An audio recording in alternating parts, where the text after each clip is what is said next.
Today we talk about how can you disable class alerts on your school planner app. We're going to figure out the solution on how you can do that on your app.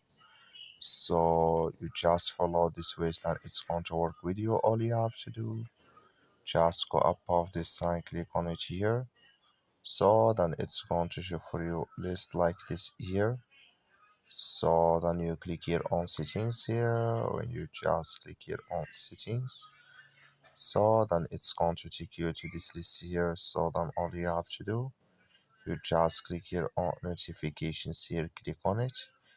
So then it's going to take you to this list. Come here to class alerts. So then you click in this sign here or this color. Like you see color, it's gone. That's mean here class alerts notifications disable with us now. That's all you have to do. That's all. Thank you for watching. Don't forget to support us by like and subscribe.